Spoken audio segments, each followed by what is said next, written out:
Really, really pleased with our effort today. I think that just in terms of getting back to focusing on the game plan and understanding what we were going to need to do this afternoon against a good Georgia College team. One of the things that differed for them in some of the teams, a lot of teams that we see in the Peach Belt, is that they are very strong in the paint.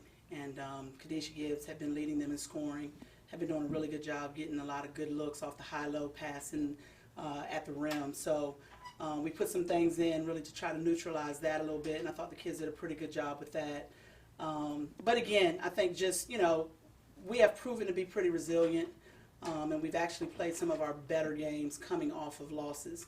And so, I just challenged them this morning in shoot around and again before the game that this game gives us an opportunity to see how we respond to a little bit of adversity. And I thought they did a really good job responding today and coming out and getting the win. About your strategy with Gibbs early on when you were able to build that big lead, I mean, you weren't afraid to put 3 players on her when she got the ball in the paint and just take your chances with them not hitting the outside shot, and they didn't. Well, in all honesty, we had actually been sending one to help. Right. And that one had been forgetting, or she'd been halfway doing it, and, so we got into practice yesterday, and I said, okay, we're going to send 2. And if 3 end up going, that's fine, too. We kind of joked about it. Right. And then they got in the game today, and I think I told them at halftime, there was one possession where I think literally we sent 4 into the paint. So, we got to kind of figure out, we got to be somewhere in between 1 halfway helping and 4 people collapsing aggressively. But if we needed to do that, I feel like because of their strength in the paint, today was as good a day as any to do it. Clearly, against teams that that have shooters all around, we can't be quite that liberal with our help defense. But I thought today it worked well for us. Yep. I mean, she ended up with 18 points, but it still didn't seem like she ever really was able to establish herself in the low post. Exactly. She faced up and made some jumpers, I think, but you guys were determined not to let her hurt you around the basket. Exactly, and that was actually what we said. We knew she's a nice post player. She has the ability to face up.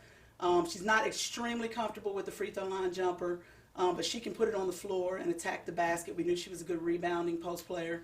So our thought was we don't want her to get hers in the paint. We just want to kind of make her uncomfortable and make her kick the ball back out.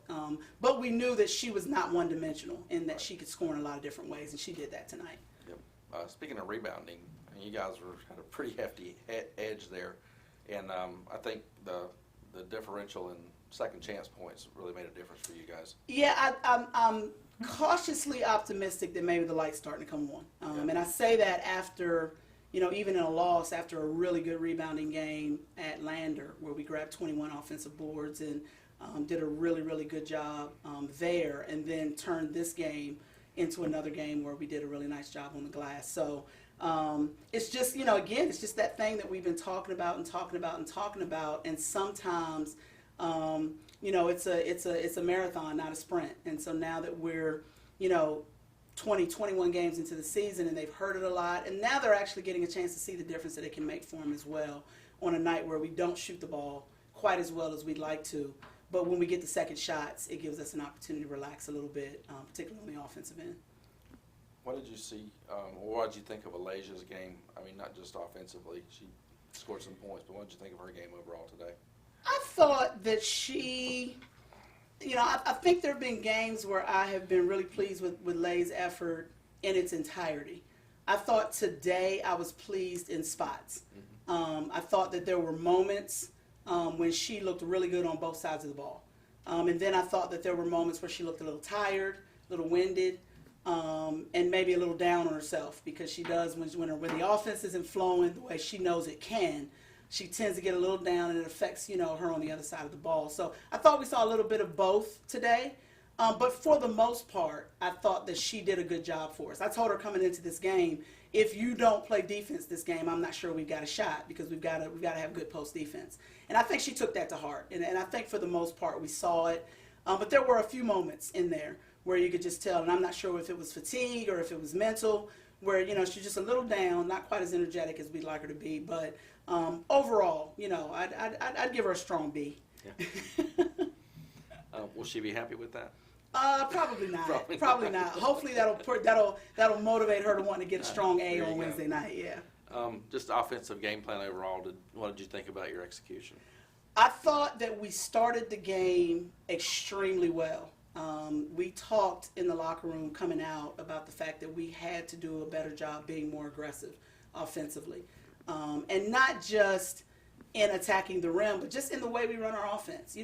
Cut harder into the lane and set that screen a little bit more forcefully and sprint to your spot in your zone offense. And, just things that I think that sometimes we get a little too casual in the way that we run offense. So early on, I thought it looked really good. I thought as we got fatigued, again, you started to kind of see some spots where we kind of went back to doing things the way that we have been. But, again, that's just one of those things that we're going to continue to talk about and see if we can begin to get that energy that we need offensively for 40 minutes. But I thought, I think we've got to be more aggressive. We are a pretty good shooting team, and so I think at times we tend to settle for jumpers. When we've got kids like TT and Camille and Bree even who have the ability to put the ball on the floor and get to the rim. And I think sometimes we settle a little bit too much for the long shot. And I think that bails defenses out. And so we want to attack, and we want to be more aggressive, and we want to get to the free throw line because we're a pretty good free throw shooting team. So we feel like if we give ourselves a chance to shoot free throws, we're going to convert a pretty high percentage of those.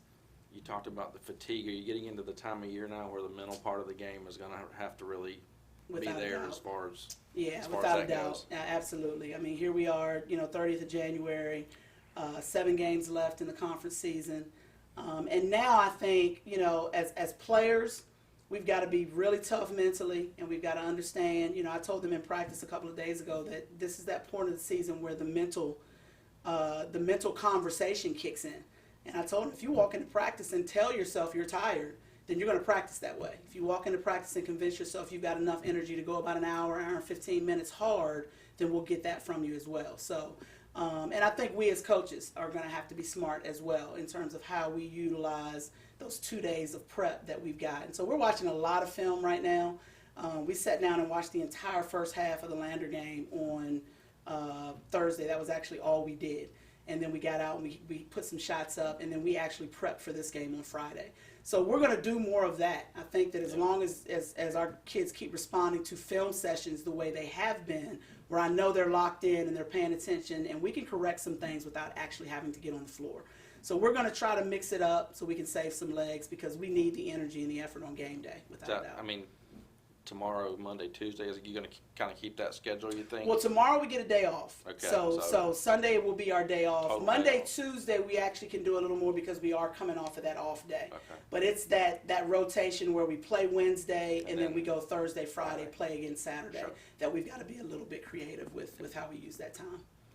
All right. All right, thanks. Thanks, Jeri. No problem.